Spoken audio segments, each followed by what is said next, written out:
U.S. Attorney for the District of Columbia, Judge Jeanine Pirro, joins us now. Judge, great to have you with us on American Agenda. How is it going in terms of finding those teens and making them accountable? Thank you, Katrina. Let me just say that we can find the teens, but whether or not we can make them accountable is the real issue. And the statement that I made at that neighborhood meeting was clear.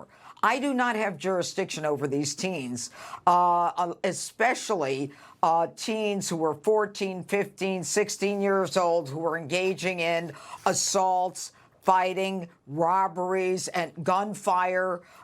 We had a 15-year-old at one of these teen takeovers in the Navy Yard. Yeah, he had a gun. He hid the gun. He had shot the gun off, but he goes into family court. What is the purpose of family court? Family court is there to take care of the best interests of the child through education and mental health and guidance. They treat these kids as children. What's in the best interest of the child? These are not children.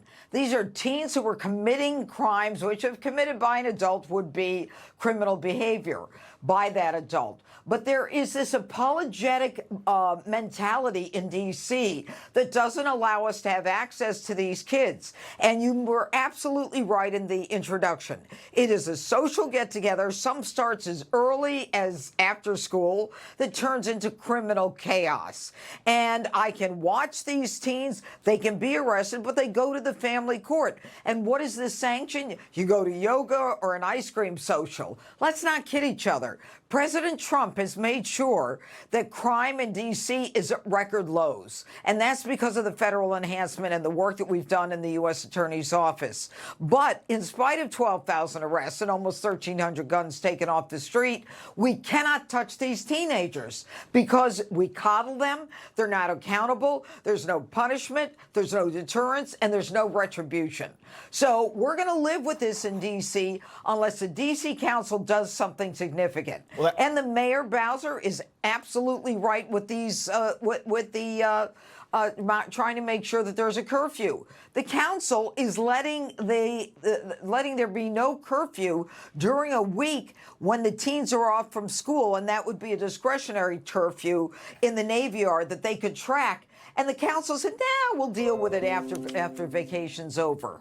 So basically, Judge, you're saying no repercussions whatsoever for these teens that go in there and do this, and in so many cases destroy businesses or business districts like you're talking about in D.C. What has to change? You mentioned a little bit, whether it's city council or whatever laws are on the books. What's really got to change?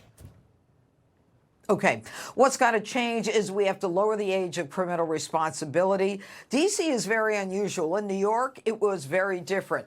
But right now, if you're under 18, you cannot be charged with a crime unless you are 16 or 17 and commit a murder, rob one, burglary one, or a sex abuse one, or are armed while you're committing those crimes. So anything else, if you're 14, 15, or 16, like shooting a gun, assault, carjacking, I can't get my hands on these kids. So the first time that we've got these defendants in court, and they're not kids, I misspoke, the first time we get them in court is when they're 18 usually, and I see a record from family court with all kinds of violations, robberies and burglaries and gun possessions and assault with a weapon. I mean, this is a petri dish of how to allow crime to proliferate in an area. And unless the D.C. Council recognizes that they are causing more harm to the businesses,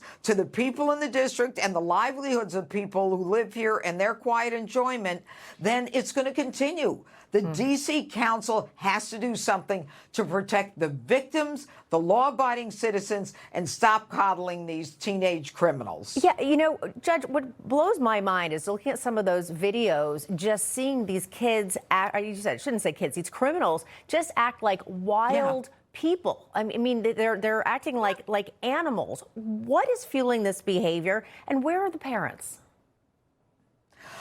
You know, those are two good questions. What is fueling the behavior? What's fueling it is that, and I think that if parents are listening, they've got to understand some of these teens go to these social events that they see on social media, and they get victimized because they don't realize how violent it can turn. And with respect to the parents, there's got to be accountability by the parents. Right now, I mean, the most that they could do in the family court is maybe, you know, you were neglecting your child, and I was a family court judge in New York for about a year before I did my criminal cases there. But, you know, there is accountability for the parents. But I can't even get the actor into the criminal court, into the superior court in Washington, D.C. When in New York, if you assault someone and you're 16, I have the right to prosecute you. But in D.C., we're going to protect these kids under the theory that their prefrontal lobe is not developed. And let me tell you something. If a 15-year-old shoots you, but you're not killed, I cannot get them into criminal court. I mean, this is lunacy. Information. Truth is freedom. Is Newsmax. It's real news for real people.